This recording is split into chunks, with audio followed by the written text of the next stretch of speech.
around for about 5 minutes when we left Piha.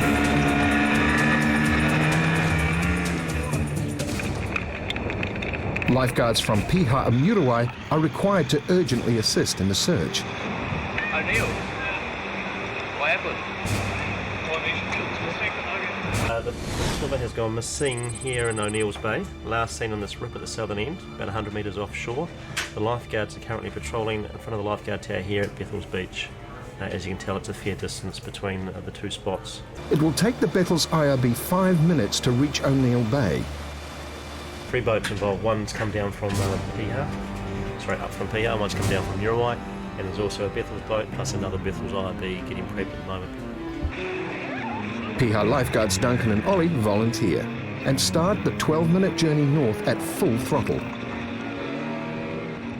It's the first major call-out for these young guards. Call-out squad has been reformed, plus there's also 2 helicopters undertaking the search around that area.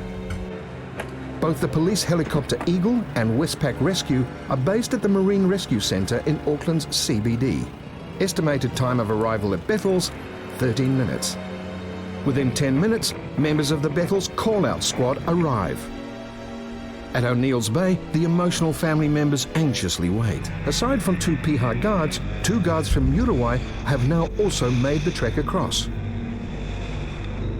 The helicopter's bird-eye view is a necessity with such a vast search scope, potentially 3 square kilometres. Given the seriousness of the situation, the police are called in to aid the family members. Doing more of a 360 on the inside, and as soon as you got past that little barrier out to the deeper part, it sort of either went left or right, so it's hard to tell. It's a bit confusing of what the currents are doing today. Westpac Rescue request 1 IRB to check out another area.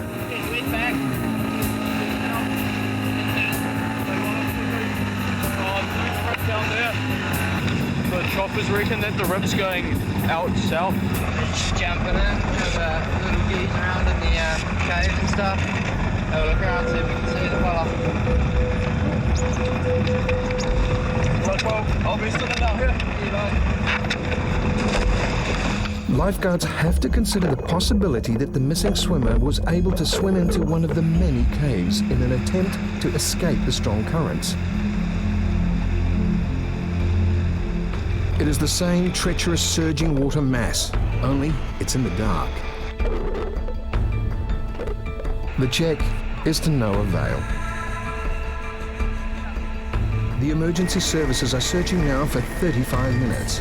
Even a strong swimmer will struggle to withstand these turbulent waters for this amount of time.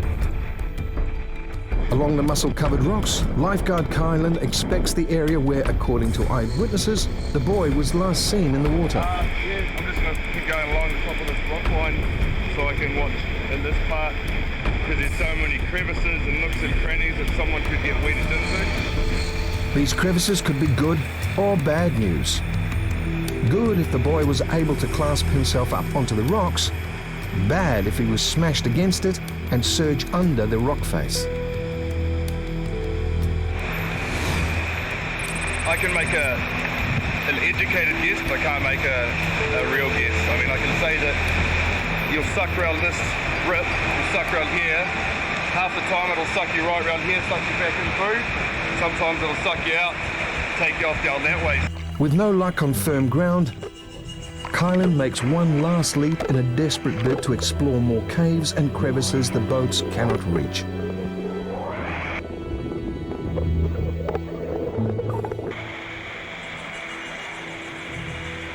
Suddenly, a glimmer of hope. A member of the public sees something black in the water, in front of the rock that separates O'Neill with the next bay.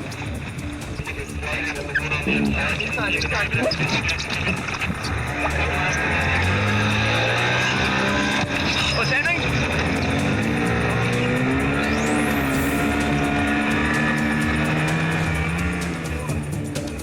The Piha guards are the first to reach the sighting, but it's immediately obvious it's not the swimmer.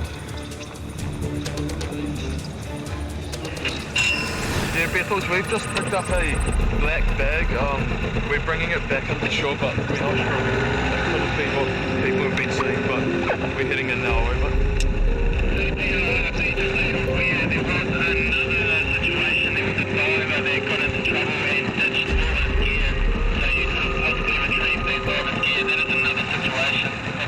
Yesterday, a diver narrowly escaped from drowning. After ditching his gear, he was able to reach safety. Vice Captain Trevor calls everybody into O'Neill Bay to reassess the situation.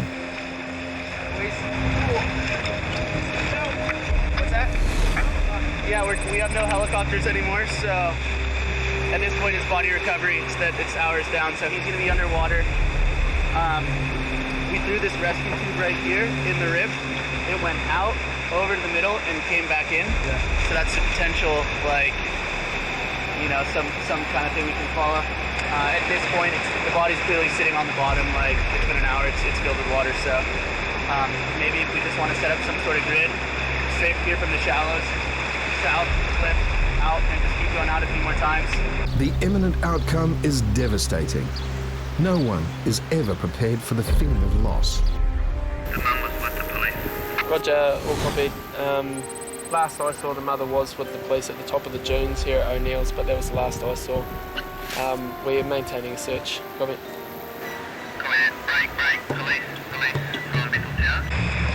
The lifeguards return to the water for a search of a different kind, a body recovery.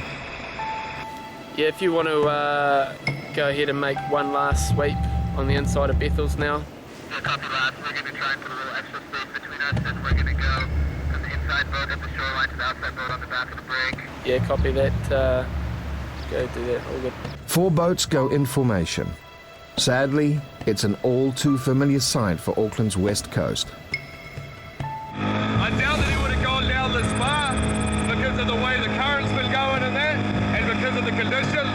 But for my peace of mind, I just want to be able to go right down here and just get in through that cave so we know that we've done a thorough look. But as he predicted himself, Kylan finds nothing in here.